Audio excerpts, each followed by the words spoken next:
Je voudrais avoir un son un peu différent. Parce que beaucoup disent, oui, il faut que l'Afrique soit au Conseil de sécurité, il faut que l'Afrique soit mieux représentée. Ce qui est vrai. Ce qui est vrai, nous constituons 55 pays. Mais moi, je veux mettre l'accent sur le fait que l'Afrique ne doit pas être là en nombre, mais en qualité. Parce que nous, dans le cas du Mali, on a vu beaucoup de pays africains au Conseil de sécurité ne nous soutiennent pas. Ils n'apportent même pas une approche différente. Ils votent avec nos ennemis, souvent. Si l'Afrique n'apporte pas son identité dans la gestion des affaires mondiales, je pense que ça ne sert à rien d'être content que l'Afrique est autour de la table, mais elle est autour de la table pour faire quoi? Quand il y a un petit problème qui se passe au Mali, on dit oui, il faut appeler la Cour pénale internationale. Mais en Palestine, ce qui est en train de se passer, ce n'est pas le droit de l'homme. Où est la Cour pénale internationale? Où sont ces donneurs de leçons? Où sont ces pays qui se disent champions des droits de l'homme, qui eux-mêmes soutiennent ce qui est en train de se passer? Où nous sommes face au terrorisme, on nous propose une opération de maintien de la paix dans une zone où il n'y a pas de paix à maintenir. Pendant 10 ans, on a entretenu la menace, mais elle n'était pas adaptée. Et parce que dans nos pays, bon, on est très prompt à agir quand des gens prennent le pouvoir par des coups d'État ou autres. Mais qu'est-ce qu'on fait des présidents qui sont assis et qui posent des actes qui créent la tension dans leur pays, qui manipulent les constitutions, qui manipulent les organes judiciaires, qui créent l'instabilité dans leur pays, qui empêchent aux gens d'être candidats à des élections, etc. Qu'est-ce qu'on en fait? On regarde. Maintenant, quand il y a un changement, je connais même les playbooks de ces organisations. Tout le monde s'élève, mission, on fait 10 sommets qui n'aboutissent à rien. Donc, ça peut paraître trivial ou basique. Mais je pense que c'est important si on se rappelle le contexte dans lequel nous sommes dans notre région aujourd'hui, où les chefs d'État du Mali, du Burkina, du Niger, de la Guinée, leurs ministres des Affaires étrangères sont interdits de voyager dans la région. Même dans les pays en guerre, ou les pays qui se font la guerre, je crois que les ministres des Affaires étrangères doivent voyager pour résoudre. Comment nous pouvons résoudre les problèmes si on nous empêche même d'aller parler dans les pays voisins? Et à contrario, la CEDEAO veut envoyer des émissaires dans nos pays. On dit non, ce n'est pas acceptable. Sinon, on ne peut pas aller, vous n'allez pas pouvoir venir. Parce que le dialogue, c'est à double sens. Et même dans notre tradition africaine, mais pendant les guerres, les griots à l'époque étaient ceux qui étaient autorisés à parler. Donc je crois que ça peut paraître basique ou trivial, mais on n'a pas encore compris que les problèmes dans lesquels nous sommes confrontés, il faut que nous parlions, il faut que nous dialoguions, et que là où le Mali a trébuché aujourd'hui, d'autres pays peuvent tomber dans le même problème. Donc je crois que je voulais vraiment rappeler ça et rappeler l'importance de ce forum. Sur le thème, Smaël, je pense que tu as déjà touché à beaucoup de ces questions. Quel peut être le rôle des organisations régionales pour pouvoir accompagner les transitions? Je crois que ça veut dire qu'on a déjà un grand défi si nos organisations n'arrivent même pas à organiser le dialogue, n'arrivent même pas à nous parler, n'arrivent pas à jouer leur propre rôle pour pouvoir vraiment souder le monde. Mais moi, j'allais même dire que quel peut être le rôle des organisations régionales pour éviter même qu'on ait les transitions ou les changements anticonstitutionnels. Parce que c'est ça, on est en train de traiter la maladie, on n'est pas en train d'agir sur les symptômes. Et par rapport à cela, je veux mettre 2 points d'entrée de jeu. C'est d'abord pour dire que le multilatéralisme, il faut le comprendre, reste et a un rôle important et essentiel à jouer dans la recherche de la paix, aussi dans la recherche de la sécurité. Le deuxième élément, c'est de comprendre que pour nous tous, l'intégration régionale, la coopération régionale demeure aussi des moyens essentiels pour renforcer la solidarité entre nos pays, parce que la façon dont nos organisations agissent aujourd'hui, ce n'est pas dans le sens de la solidarité. D'ailleurs, elles sont même dans certains cas en train de tuer la solidarité. Donc, nous devons continuer à transformer nos organisations pour qu'elles deviennent de véritables organisations des peuples pour continuer à promouvoir non seulement la solidarité, la paix, mais aussi la prospérité. Parce que quand je vois le nombre de jeunes gens qu'on a aujourd'hui dans cette salle et tous ceux qui sont dehors, ce qu'ils attendent de nous, c'est qu'on leur apporte des réponses. Parce que si nous apportons des réponses à ces jeunes gens, nous n'aurons pas besoin d'équiper nos armées pour faire le maintien de la paix tel que nous sommes en train de le faire aujourd'hui. Nous devons aussi avoir ces populations à l'esprit. Comment nos organisations peuvent répondre aux aspirations de nos populations? Je pense que tant qu'on n'a pas répondu à cette question, elles ne pourront pas être utiles pour ce qui concerne les processus de transition. Donc, par rapport à cette introduction, je peux dire que le constat est amer, pour commencer. Et amer parce que nous faisons face à une double crise. Parce que vous avez parlé pas seulement des organisations régionales, mais aussi des organisations internationales. C'est pourquoi je dis que nous sommes dans une double crise. Premièrement, nous sommes dans une crise du multilatéralisme. Parce que nos organisations internationales, les Nations Unies et toutes les organisations qui sont affiliées, le Conseil de sécurité, sont aujourd'hui incapables de résoudre les problèmes. Le Conseil de sécurité est bloqué aujourd'hui. Même pour faire un communiqué sur l'attaque du bateau Tombouctou au Mali, qui a fait près d'une 60aine de morts, le Conseil de sécurité a été incapable de trouver un consensus pour faire un communiqué. Vous vous imaginez pas que c'est sur la question de la Palestine qu'il va pouvoir trouver. Donc nous sommes dans une crise du multilatéralisme. Et ce multilatéralisme n'a pas permis de répondre aux défis, par exemple, du Mali, où nous sommes face au terrorisme.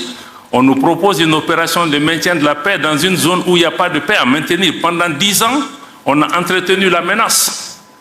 Mais elle n'était pas adaptée. Au Sahel, c'est pareil. La situation en Ukraine, la situation en Palestine, comme je l'ai indiqué, dans tous ces cas, comme Chergui l'a indiqué, nous sommes dans une crise de la gouvernance mondiale qu'il faut revoir pour qu'elle soit plus représentative, plus démocratique, plus juste, plus équitable. Parce qu'on ne peut pas aujourd'hui demander au pays d'avoir la démocratie en interne et que les relations internationales ne soient pas elles-mêmes démocratiques et qu'un groupe réduit, un club de pays puisse diriger le monde en laissant la majorité des forces économiques, sociales, politiques qui ont émergé aujourd'hui.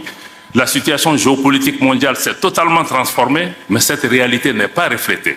C'est pourquoi le système multilatéral aujourd'hui, qui nous accuse, nous, régime en transition, de ne pas être légitime, mais ce système même n'est pas légitime, parce qu'il ne reflète pas la réalité géopolitique mondiale. Donc nous sommes dans cette crise, mais par rapport à ça aussi, je voudrais avoir un son un peu différent.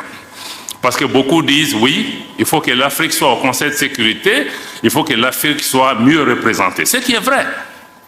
Ce qui est vrai, nous constituons 55 pays. Mais moi, je veux mettre l'accent sur le fait que l'Afrique ne doit pas être là en nombre, mais en qualité, en substance. Parce que si nous avons une Afrique qui vient pour être traînée par d'autres puissances, être une chair à canon qui est répartie entre les puissances, non. Si l'Afrique vient, quelle est sa valeur? Quelle voie différente elle apporte? Parce que nous, dans le cas du Mali, on a vu beaucoup de pays africains au Conseil de sécurité ne nous soutiennent pas. Ils n'apportent même pas une approche différente. Ils votent avec nos ennemis, souvent. Donc je pense que s'il y a une Afrique qui doit avoir la place, il faut que ça soit vraiment une voie différente, mais aussi une voie de plus. Si l'Afrique n'apporte pas son identité dans la gestion des affaires mondiales, je pense que ça ne sert à rien d'être content que l'Afrique est autour de la table, mais elle est autour de la table pour faire quoi? Si elle ne dit pas ce qu'elle doit dire, si elle ne parle pas au nom de nos populations, si elle ne dénonce pas, parce qu'aujourd'hui, certaines de nos organisations sont là pour perpétuer des systèmes néocoloniaux. Ce n'est pas acceptable. Ce n'est pas pour ça qu'on les a établis. Donc je pense que, donc ça c'est le premier point, la double crise multilatérale et aussi l'instrumentalisation de ces organisations internationales, y compris au niveau du Conseil de sécurité ou d'autres organisations. On a vu, la Libye a été attaquée avec une autorisation du Conseil de sécurité des Nations Unies. 10 ans après, on a le problème, ça a déstabilisé tous nos pays.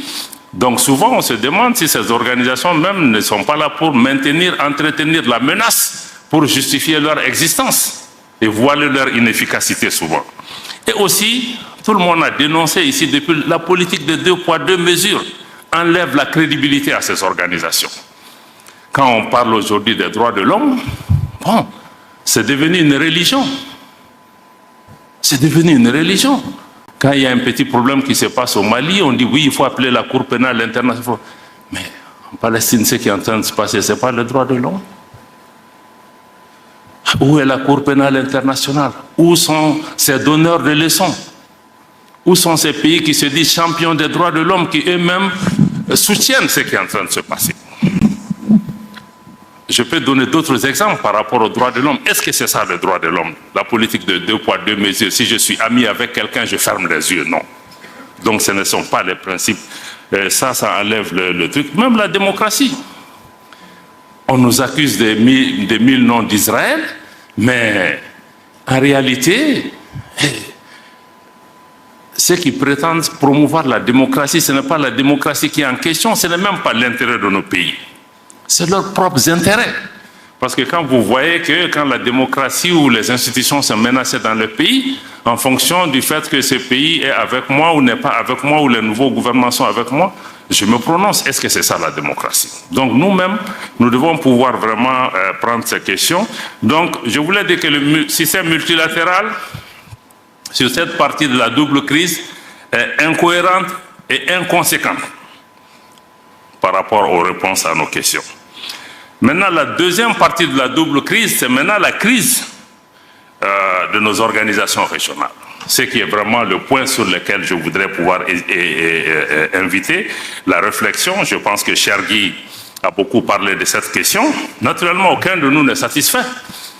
Nous, régime en transition, ni les autres, par rapport à la réponse qui est apportée à cette question. La première chose, c'est de mettre l'accent sur l'incapacité de nos organisations à anticiper, à prévenir et à agir en amont. Ismaël a touché sur la question. On dit early warning, early warning. Non, ce n'est pas early warning. Tout ce qui s'est passé au Mali, au Niger, au Burkina, en Guinée, mais on a vu venir, on n'a pas besoin d'être savant. Qu'est-ce qui a manqué? Mais il n'a rien fait. Il n'y a pas eu d'action. Et parce que dans nos pays, bon, on est très prompt à agir quand des gens prennent le pouvoir par des coups d'État ou autres. Mais qu'est-ce qu'on fait des présidents qui sont assis et qui posent des actes qui créent la tension dans leur pays, qui manipulent les constitutions, qui manipulent les organes judiciaires, qui créent l'instabilité dans leur pays, qui empêchent aux gens d'être candidats à des élections, etc. Qu'est-ce qu'on en fait? On regarde. Maintenant, quand il y a un changement, je connais même les playbooks de ces organisations. Tout le monde s'élève, mission, on fait 10 sommets qui n'aboutissent à rien. Donc je pense que ça, notre incapacité à anticiper et à répondre est un problème. Et aussi l'absence de solutions adaptées à ces changements anticonstitutionnels. Parce qu'on a l'impression que, comme les anglophones le disent, one size fits all. Quand il y a un problème au Mali, quand il y a un problème au Gabon, quand il y a un problème au Tchad ou ailleurs, on a la même solution. On a le même remède pour toutes les solutions. Est-ce qu'on peut être un peu plus créatif, que ce forum nous aide aussi à avoir du recul, à se dire que oui, chaque situation est peut-être différente. Les pays, le Mali, le Niger, le Burkina font face à une situation sécuritaire extrêmement compliquée, extrêmement difficile, et où des pays ont perdu 40 à 50% de leur territoire face à l'insécurité. Mais qu'est-ce que ces organisations ont fait pendant ce temps? Le ministre, le général Toumba en a parlé ce matin. On n'a vu personne. La CEDEAO elle-même et même l'Union africaine, ils ont sous-traité cette responsabilité aux Nations Unies qui elles-mêmes n'étaient pas capables de répondre à cette question. Aujourd'hui, le Mali, le Burkina ou le Niger dépendent 25% de leurs ressources propres pour faire face à la lutte contre le terrorisme. Parce que, au Mali en particulier, l'exemple que je connais, les changements de pouvoir auxquels on a assisté, c'est surtout l'exaspération, la frustration de la population face à l'incapacité des pouvoirs politiques à répondre à cette situation. Donc si la CEDEAO et les autres organisations veulent aider, ils doivent d'abord fixer ce problème. On ne peut pas venir dire aux gens seulement organiser des élections ABCD. Même pour les élections, pour qu'elles soient inclusives, il faut que l'État soit présent sur l'ensemble de son territoire. Donc je pense que ça, il faut vraiment des solutions adaptées à chaque situation. Et aussi comprendre que la peur ne peut pas constituer une politique. Je sais que dans beaucoup de pays, les gens ont peur, qu'il y a contagion des coups d'État. Est-ce que cette peur a empêché que les choses se passent? Donc, au-delà de la peur, moi, je crois qu'il faut qu'on soit pragmatique. Comme le cas du Niger, on l'a indiqué. Ce qui s'est passé, il ne faut pas être devin, mais il faut engager les gens, il faut parler avec les gens pour trouver des solutions. Donc, je pense qu'il faut vraiment ce pragmatisme-là qui est nécessaire. J'ai déjà parlé de l'absence de solidarité, mais aussi, nos organisations doivent fondamentalement changer de logiciel. Il faut comprendre des pays comme le Mali, nous avons souscrit à toutes ces organisations. Nous savons que dans ces organisations, quand il y a un coup d'État, il y a changement anticonstitutionnel, les règles s'appliquent. Et les règles qui sont là, c'est la suspension des instances de ces organisations, conférence des chefs d'État, conseil des ministres, etc. Mais ce n'est pas l'ostracisme et l'exclusion. C'est pourquoi l'OME est importante par rapport à ça. Parce que dans certains cas, non seulement les pays sont sanctionnés, mais sont punis. Pas seulement punis, pas seulement les dirigeants, mais on punit toute une population, sans punition collective. Parce qu'on cherche le président, on cherche telle ou telle chose. Est-ce que le peuple nigérien mérite qu'on lui coupe l'électricité, l'eau, la nourriture, les médicaments? Par rapport à ce qu'est-ce qu'elle a à voir dedans? Donc moi je crois que vraiment, et le plus grand problème aussi, c'est que, non, on va même au-delà de ça, on envisage une intervention militaire. C'est pourquoi le Mali, le Burkina, on a mis le pied tout de suite. Pour dire que si on attaque le Niger, parce que ce n'est pas la démocratie qu'on cherche à promouvoir, on cherche à avancer l'agenda d'une ancienne puissance coloniale qui a perdu pied et qui utilise nos organisations pour revenir. Ce n'est pas acceptable. Et nos organisations ne doivent pas constituer une menace pour nous et nos populations. Quand je vois la CEDEAO, je vois l'Union africaine, je vois la BCEAO, ça doit me rassurer. Mais aujourd'hui, ces organisations nous font peur à nos populations, constituent des menaces dans certains cas. Donc ça, c'est extrêmement important qu'il faut qu'elles changent leur logiciel pour sortir du mode punition-sanction, parce que si la sanction marchait, le Burkina a basculé quand le Mali était sous sanction. Le Niger a basculé. Donc quelque part, on doit s'arrêter comprendre, est-ce que le tout sanction, tout punition, ça marche? Et même la punition aussi a des conséquences durables, parce qu'aujourd'hui, parce qu'on ferme les frontières, on fait tout ce qu'il faut, mais ce ne sont même les fermetures des frontières, nos populations, ça brise l'élan de solidarité de nos pays. Donc il faut vraiment que nous comprenions ça. Deuxièmement, je vais insister sur le fait que quand nous sommes dans des organisations, mais les organisations sont bâties sur des traités, sur des textes auxquels nous avons librement consenti, y compris en abandonnant notre souveraineté. Mais dans beaucoup de ces organisations, à la CEDEAO, à l'UEMOA, les textes ne sont pas respectés. La fermeture des frontières, la mise sous embargo des pays n'est dans aucun texte de la CEDEAO. Je défie qui que ce soit de me sortir dans un texte de la CEDEAO où on a prévu la fermeture de frontières, de me sortir un texte du traité de l'UEMOA où on a prévu d'exclure un pays pour des considérations politiques, de me sortir le truc de le statut 4 de la Banque centrale des États de l'Afrique de l'Ouest interdit à la banque de recevoir des ordres de pouvoir politique pour pouvoir agir. Pourtant on ferme nos banques centrales. Donc comment vous pouvez exiger l'état de droit au sein des pays et ne pas appliquer l'état de droit dans les organisations? Ça, je crois que ça décrédibilise les organisations. Je vois que Chergui commence à bouger, peut-être que je dépasse mon temps. Donc on est dans un paradoxe à ce niveau. Et l'autre question, je ne pourrais pas finir sans mettre l'accent aussi sur l'instrumentalisation de nos organisations. Je pense que j'ai parlé de ça plusieurs fois. On se comprend très bien. Ce n'est pas normal que les gens viennent parce qu'ils financent nos organisations pour pouvoir dicter leur agenda et utiliser notre organisation par rapport à leurs propres objectifs. J'ai expliqué à certains qu'au sommet de l'Union africaine, l'Union européenne par exemple, on ne nous voit pas. Mais pourquoi d'autres veulent venir dans nos débats, nous? On peut avoir un partenariat, mais dans le cadre du... Donc nos organisations sont instrumentalisées. Cette instrumentalisation conduit à la politique de 2 poids 2 mesures parce que On ne définit plus les choses en fonction de nos propres paramètres, mais parce que, bon, les autorités françaises sont contre le Mali. Ah, il faut les suivre parce que, bon, tel pays a une attitude bienséante. Donc, je pense que ça pose un problème de crédibilité de nos organisations. Et le G5 Sahel, c'est la même chose. Notre frère est là, Maman Sidikou, il était secrétaire exécutif du G5 Sahel. Le Mali est un pays fondateur du G5 Sahel. La France, qui n'est pas membre du G5 Sahel, dicte sa loi. Moi, je paye ma contribution. Un autre pays vient dire que le Mali ne peut pas assumer la présidence du G5 Sahel. Comme le disent nos amis ivoiriens, on est où là? Donc ça, ce sont des problèmes. Ce n'est pas qu'on imagine, mais c'est réel. Donc ceci nous amène à nous interroger sur la crédibilité. Aujourd'hui, la jeunesse africaine, j'ai entendu beaucoup de gens, nos populations se posent comment ces organisations sont perçues. Moi, je suis certain que ces puissances qui jouent ce jeu, leur objectif même, c'est de décrédibiliser nos organisations.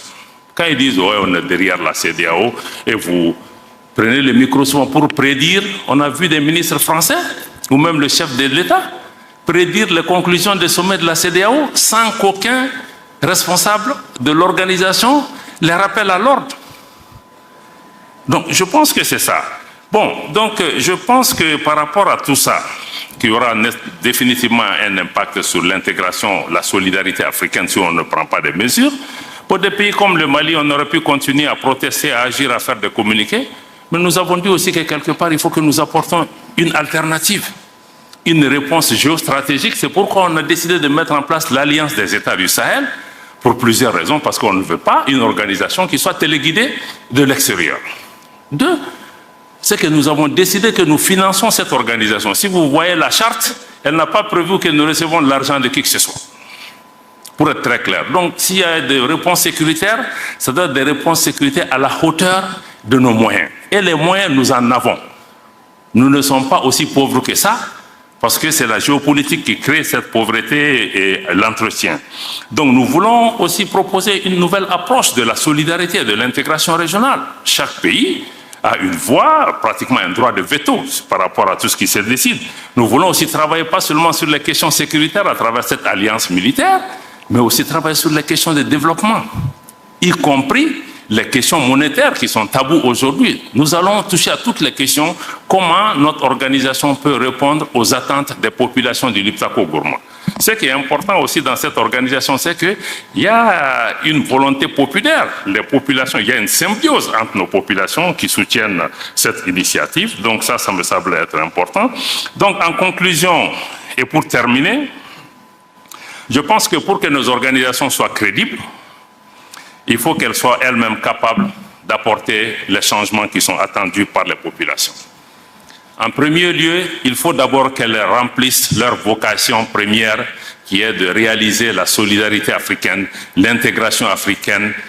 Et 60 ans après les indépendances, aucun de nous ne peut être fier du résultat de nos organisations en termes d'intégration. Aujourd'hui, si on ne prend que la libre circulation des personnes et des biens, les non-africains circulent plus librement en Afrique que nous-mêmes. Je ne parle pas des infrastructures, je ne parle pas d'autre chose. Je ne parle même pas du financement de nos organisations. Donc, je pense que on ne doit pas blâmer les autres. Est-ce que nous-mêmes, on a fait le travail qu'on devait faire pour que les autres nous respectent? Peut-être que si l'intégration on était même avancée, on a beaucoup de systèmes de coups d'État et autres qu'on n'aurait pas. Donc, je pense qu'il faut renforcer la solidarité. Mais il faut surtout des organisations où un leadership africain est affirmé et assumé. Parce que quand on parle de solution africaine, c'est qu'il faut un leadership africain. Et le leadership africain, c'est qu'il faut que les autres nous respectent. Il faut qu'on impose une respectabilité aux autres pays. Ce n'est pas parce que vous êtes des grands pays, vous êtes ceci, cela, que vous allez pouvoir venir. L'Afrique, ce n'est pas un pays. C'est 55 pays. C'est des populations avec une tradition, une culture millénaire, avec leur fierté. Donc je pense que nos organisations doivent pouvoir se ressaisir. Chacun de nous dans nos organisations, travaillons à faire de nos organisations des peuples et non des organisations d'État ou de chefs d'État ou de groupes. Je pense que tant que nous n'allons pas dans cette direction, nous aurons toujours des problèmes parce que nos populations ne sont pas impliquées, que souvent même les chefs d'État et nos leaders n'arrivent pas à tenir face à cette ingérence extérieure. C'est ce que je voulais partager avec vous en restant à l'écoute pour les questions qui peuvent venir, mais je crois qu'il faut que nous-mêmes nous posions les bonnes questions, mais tout ce dans quoi nous sommes les premiers responsables. Merci.